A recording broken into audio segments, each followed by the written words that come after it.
Hola, comenzamos entonces con la última materia del curso relacionada con transporte o procesos de transporte en medios porosos. Transporte en medios porosos. Y este primer video apunta hacia algún par de definiciones. Vamos a terminar en lo que, cómo se termina escribiendo la ecuación de difusión. Pero la motivación, digámoslo así, es que tenemos por acá tenemos suelo y por acá tenemos agua. Entonces acá abajo tenemos agua, el suelo más agua, donde la variable relevante que necesitamos conocer, por lo menos en este caso acá, es N, es la porosidad, que me dice, está definida como el volumen de vacíos sobre el volumen total. Entonces, si inicialmente nosotros tomamos una muestra de suelo, la secamos, le sacamos completamente todo el agua, eh, la idea es que el volumen del volumen de vacío sería la cantidad de aire que está contenida dentro de esta muestra de suelo. Pero si ahora consideramos que estamos hablando de aire más agua, esto acá se puede entender como la máxima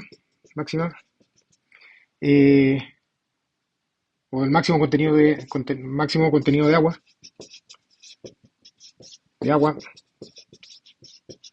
en el suelo. ¿Ya? Entonces, si tengo un metro cúbico con una porosidad de 0,3, bueno, 300 litros de ese metro cúbico son eventualmente la máxima cantidad de agua que yo le podría estar agregando a ese metro cúbico, y los otros 700 van a ser granos, ¿ya? Por lo tanto, no van a estar ocupados por suelo. ¿En qué importa esta cosa acá? ¿Ya? Importan en un par de detalles. En particular, si es que nosotros estamos hablando de la masa, M, en la masa de soluto en el volumen de control, y tenemos que este soluto está disuelto solamente en el agua, disuelto solo en el agua. Entonces, esta masa M va a ser N por la concentración por el volumen. La masa total va a ser solamente proporcional a la fracción, a la porosidad que nosotros tenemos en el agua, ¿ya? No es directamente proporcional a todo el volumen del volumen de control, sino que es solamente directamente proporcional al volumen de agua que hay contenido en el volumen de control. Por lo tanto, cada vez que nosotros escribamos la ecuación de continuidad o conservación de masa, en principio de conservación de masa, vamos a tener que dm a dt son los cambios temporales de la concentración de la masa al interior de un volumen de control. Se van a explicar producto de los flujos que están entrando, m punto que entra menos los flujos que están saliendo, más o menos los términos de reacciones. Eh, ya no va a aparecer la porosidad en una parte de esta ecuación, y vamos a tener entonces que dnc a dt va a ser igual a, entonces, estos flujos m punto que entran menos los flujos m punto que salen, más menos este tipo de reacciones. Entonces, aquí no aparece inmediatamente un factor, una porosidad como aparece en el término de la base. La pregunta es ver qué es lo que pasa entonces con los otros términos de la ecuación.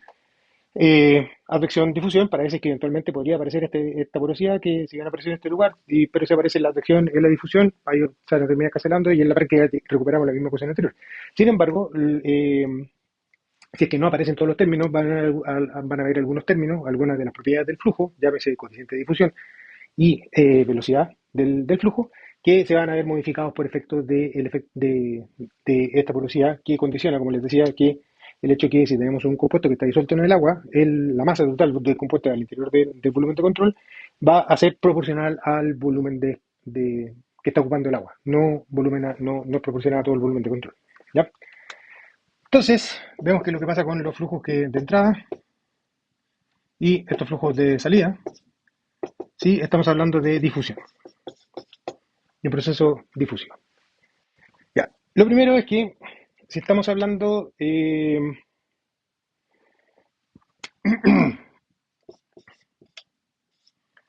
flujos de entrada, Hay aquí me falta un volumen, ¿ya?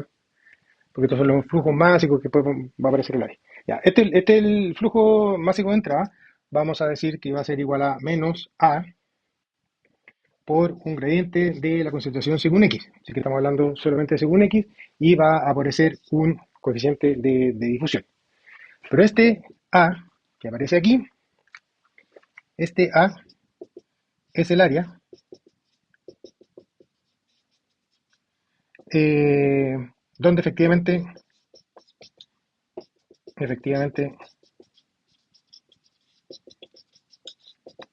ocurre la difusión. ¿Ya? Este A. De manera que si nosotros reconocemos que ahora tenemos un volumen de control de dimensiones, no sé, pues de I y dimensiones de Z, este volumen de control va a tener granos en su interior y el que ocupan una gran parte del- de esta superficie, y el agua lo que va a estar haciendo es difundir solamente a través de estos espacios. ¿Sí? No va a estar ocupando todo el área de dimensiones de I y de Z, sino que va a estar ocupando solamente el área que está compuesta por el agua. Y esta área efectiva, podemos decir que va a ser igual a el área física de nuestro volumen de control por, nuevamente, la porosidad.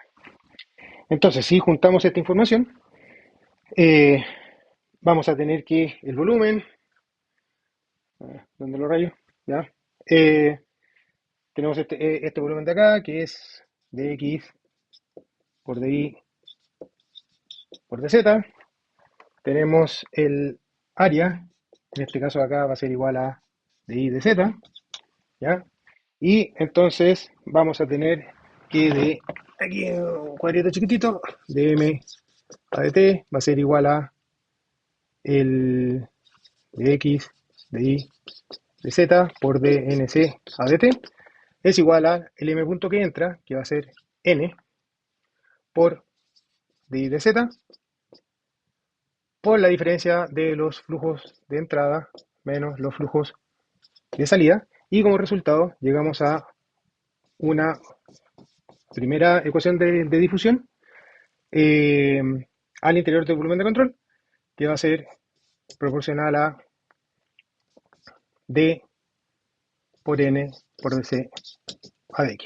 ¿Ya? Esto sería la forma en la cual estaría escrita la ecuación de difusión al interior del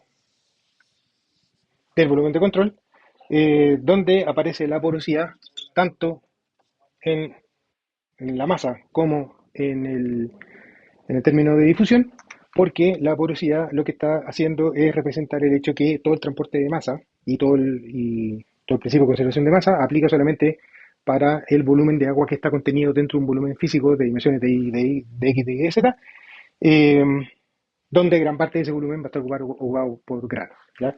Entonces ahí aparece una primera sutileza, que ustedes me dirán, bueno, si bien es constante, la porosidad es constante, desaparece, se cancela, sí, se cancela. Sin embargo, esto acá tiene relevancia cuando estamos en este tipo de problemas. ¿Ya? Si estamos hablando, acá hay un flujo F, y decimos que acá hay una difusión, hay un flujo difusivo, este flujo difusivo, este flujo F que está entrando por arriba, que depende de la condición de la turbulencia y una serie de otras cosas que eventualmente podríamos haber visto, va a ser proporcional a menos M por el coeficiente de difusión por dc de z. Todo esto acá evaluado en z igual a 0. Entonces, aparece una porosidad, sobre todo cuando tenemos que juntar flujos que ocurren desde la columna de agua o desde el aire y entran en el suelo. El coeficiente de difusión, que la primera vuelta, que es lo que aparece el coeficiente de difusión en este tipo de problemas, tiene que ser modificado por efecto de la porosidad, porque se reconoce el hecho que si bien la difusión en la atmósfera plena no está condicionada por ninguna limitante más allá de la turbulencia, una vez que entra al suelo, ahí sí tenemos que reconocer de que el transporte de masa al interior del suelo solamente ocurre entre los granos, ¿ya? Y no que ocupan un área o un volumen n, porosidad, por el área física que nosotros queremos cuadrar. Ese es un primer concepto. Chau.